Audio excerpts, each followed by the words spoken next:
El Golem, un hombre de barro para salvar a los judíos.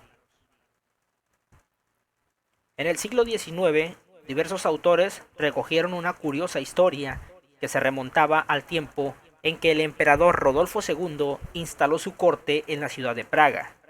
Se contaba, en efecto, que tras la desaparición de un niño cristiano, la población acusó a los judíos que vivían en la capital checa de haberlo secuestrado para asesinarlo y utilizar su sangre en los sacrificios que realizaban durante la Pascua. Se trataba de una acusación falsa, típica de los libelos de sangre que sufrieron los judíos desde la Edad Media. Rodolfo II no pudo sino condenar al destierro a todos los judíos de la ciudad, o incluso matarlos, según algunas versiones de la historia. Ante la amenaza que se cernía sobre los judíos, un dirigente de su comunidad, Judá Leví ben Betzalel, conocido como Rabí Lau, decidió intervenir. El rabino había tenido un sueño en el que se le ordenaba construir un ser artificial conocido en la tradición judía con el nombre de Golem. Rabí Lau pidió ayuda a dos rabinos amigos, y los tres hombres se dirigieron a la orilla del río Moldova. Allí trazaron en el barro la forma de un hombre tumbado y dibujaron su rostro, piernas y brazos. Los dos rabinos amigos de Lau rodearon al golem 7 veces cada uno mientras recitaban ciertos encantamientos, tras lo cual la figura adquirió un tono rojizo, como si estuviera ardiendo. Cuando se enfrió, el mismo Lau lo rodeó 7 veces mientras sostenía una Torá en sus manos. Luego, los tres hombres recitaron un versículo del Génesis. Entonces formó Yahvé Elohim al hombre del polvo del suelo, e insuflando en sus narices aliento de vida, quedó constituido el hombre como alma viviente. Por último, Rabí Lau escribió en la frente del golem la palabra Emet, que en hebreo significa verdad, y así el golem cobró vida. Encargado por Lau de buscar al niño desaparecido, el golem lo encontró y se presentó con él en sus brazos durante el juicio, que se celebraba para condenar a los judíos. El niño declaró que su padre le había obligado a esconderse en el sótano de su propia casa para provocar la destrucción de los judíos, y así fue como el golem salvó a la comunidad judía. Sin embargo, la historia no tiene un final feliz. El golem empezó a crecer sin parar y se volvió violento e incontrolable, hasta el punto de que mató a varios gentiles, es decir, no judíos, y sembró el pánico en toda la ciudad. Otras versiones afirman que llegó incluso a matar judíos. Rabí Lau hubo de intervenir de nuevo. Tras obtener del emperador la promesa de que no atacaría a los hebreos, eliminó la letra Aleph de la palabra Emet, que el golem llevaba escrita en su frente, con la que ésta pasó a significar muerte, en hebreo Met.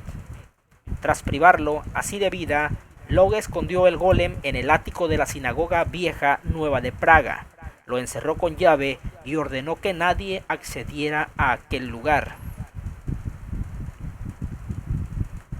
La historia del golem ha fascinado a escritores y cineastas de nuestra época, en parte a causa de sus semejanzas con otros relatos que han cautivado la imaginación popular, como el del monstruo de Frankenstein.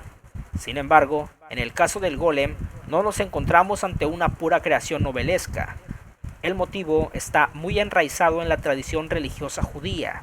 De hecho, se inspira directamente en la Biblia. En efecto, en el Génesis se narra cómo Dios creó a Adán a partir de la tierra. El nombre Adán procede de la misma raíz hebrea que la palabra Adamá, tierra, insuflándole el aliento divino que no solo le dio vida, sino también un alma. A partir de este pasaje del Génesis, algunos estudiosos judíos especularían sobre la posibilidad de una réplica humana del proceso de creación divina, moldeando una figura de barro, el golem, a la que se daba vida mediante una serie de rituales mágicos. Algunos rabinos interpretaban el golem en un sentido místico y pensaban que no era más que una metáfora sobre el despertar espiritual del ser humano tras su contacto trascendente con Dios. Otros, en cambio, llegaron a pensar que una persona piadosa que poseyera conocimientos especiales podía crear un ser humano artificial a partir de materia inorgánica. Así, se discutió la posibilidad de que, durante sus primeras horas de vida, Adán hubiera sido un golem, o que el profeta Jeremías hubiera creado uno por sus propios medios. Durante la Edad Media, la obra cabalística Sefer Yetzirah, el libro de la creación, se convirtió en la principal fuente sobre las fórmulas mágicas concretas que permitían dar vida a un golem. Por ejemplo, se aconsejaba que el rabino no lo hiciera en solitario, que utilizara tierra virgen y se purificara previamente. Las leyendas judías, transmitidas por el Talmud, hablan de varios rabinos que crearon un golem, pues cualquier sabio suficientemente próximo a Dios podía hacerlo. El folclore popular judío de la Edad Media también lo mencionaba. El foco de estas historias terminó situándose en Polonia, el país que acogía una comunidad judía más numerosa.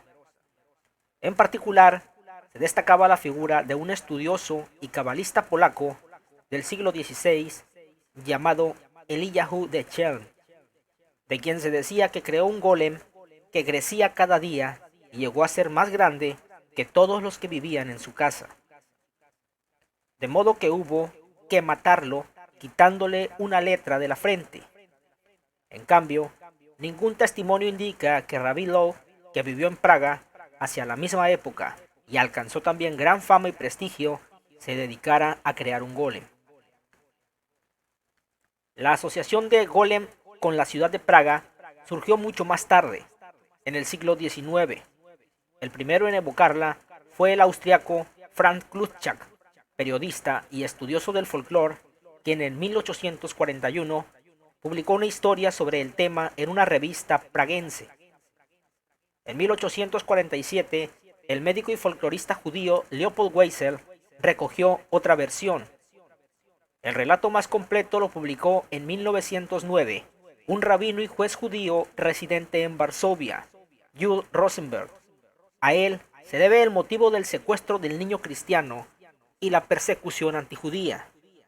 Un episodio totalmente imaginario que se contradice con el régimen de relativa tolerancia del que gozaban los judíos de Praga en época de Rodolfo II.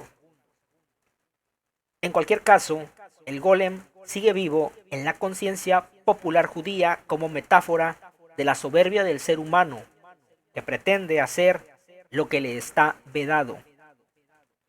El mismo pecado que hallamos también en otra creación humana más reciente, el monstruo de Frankenstein. Tanto el golem de Praga como la criatura de Frankenstein resultan defectuosas y, al final, ingobernables, convirtiéndose en un castigo contra sus creadores por haber intentado emular a Dios. Texto extraído de historia.nationalgeographic.com.es. Redactado por Javier Alonso López.